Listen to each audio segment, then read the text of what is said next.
Minnesota Vikings had an absolutely pathetic pass rush in 2020. Danielle Hunter out with a herniated disc in his neck. Yannick the freaking Ngakoue was here, led the team in sacks, was only here for 6 games, and then left. Great. And now the natural knee-jerk reaction is that the Vikings need to add edge rushers this offseason in free agency and the draft. But in the grand scheme of things, in terms of positional needs, it's a lot lower than you would think. So number one, defensive interior, that 3-tech spot.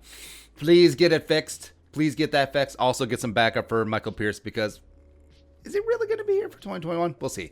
Number two, one more offensive lineman. Now that could be guard, that could be tackle, whatever. Fine. Number three, safety. If and when Anthony Harris leaves, I think the guy opposite of Harrison Smith is going to be a big position of need for the Vikings going forward. Number four, wide receiver 3.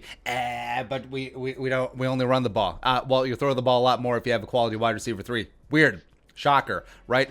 Plus, with Kyle Rudolph leaving, the Vikings will probably run a lot more 3 wide receiver sets. But yeah, also if that receiver can be a kick or punt returner, major value added. At number 5, linebacker, pending on what happens with Anthony Barr, that could jump up in terms of the hierarchy of positional needs. But then you get to defensive end. And for everyone and their mom mock drafting Gregory Rousseau to the Vikings, especially the national media jabroni haircuts, I get it. I understand it. You look at, Vikings, no pass rush last year. Vikings need to add pass rush. That's about as deep as it goes. It's like every other mock draft last season that had the Vikings taking Yedigor Metas out of Penn State at 25 overall. It's like, I still think that he's a Viking. Weird, right? But you look at what the Vikings do have in-house, and you feel pretty good because you cannot overlook Danielle Hunter coming back. 2019, 97 pressures, which was the most in the NFL amongst dudes who didn't get to play Ryler Reeve twice a year, and also 14.5 sacks, tied with TJ for 4th most in the NFL.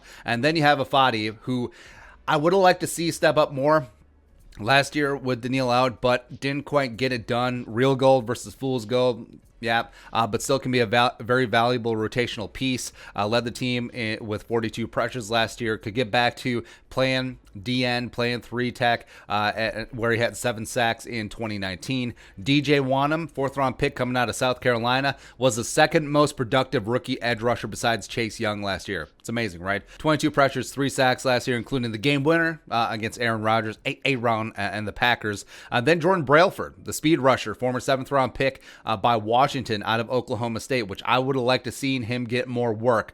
Forced a fumble against Jacksonville, but yeah, they didn't give him the time of day. And then, of course, there's Jalen Holmes on the final year of his rookie deal coming out of Ohio State, plus Hercules Mataafa, who's more of a 3-tech. And then also you have 7th-round pick Kenny Willekes coming out of Michigan State, Johnny Tryhard, the Rudy of the team, even though we do have a Rudy from Notre Dame. I get it. But who I do like and will be around in 2021, spent the entire season last year on IR. Or hell, since you don't let James Lynch play 3-tech, how about you kick him out to edge? Where he did pretty okay at Baylor in 2019. But the cupboard is not bare, and I'm pretty bullish on Wonnum in year 2. I think that he could develop into a full-time starter another year with Andre Patterson and that tutelage. I think that he could make that leap where he's getting his feet wet, no off-season, no preseason, limited training camp, and then he got it going during his rookie year. He got progressively better as the season went along. So 2021, I'm really excited about him. Now, you can reach out in free agency and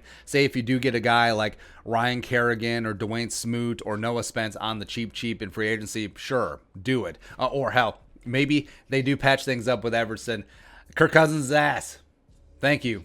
Maybe they do bring him back on a very minimal deal. Sure, that would be nice and welcome. And I get it. If you're there at 14, and if Kwity Paye or Gregory Rousseau or Azeez Ojulari is number 1 on your board and you can't trade out, take him. Take him. Yeah. Stockpile up dudes who get the quarterback. You can never go wrong doing that. And I do expect them to add a day 3 edge rusher prospect to the stockpile for Andre Patterson as well. Like, I get that, especially with the glut of 4th, 5th, and 6th round picks. But should it be at the high end of the priority list? Like, should the Vikings move heaven and earth to land a Shaq Barrett or even take on Von Miller, Warts and all? Probably not. They don't have to go out of their way.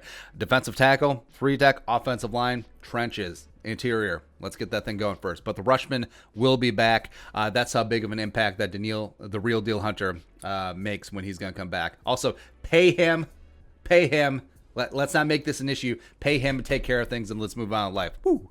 But your thoughts, edge rusher? Not really that big of a need. Let us know in the comment section below. Subscribe for daily Vikings takes. Want to support that work? Post something in the Venmo. But until next time, Skull, production value.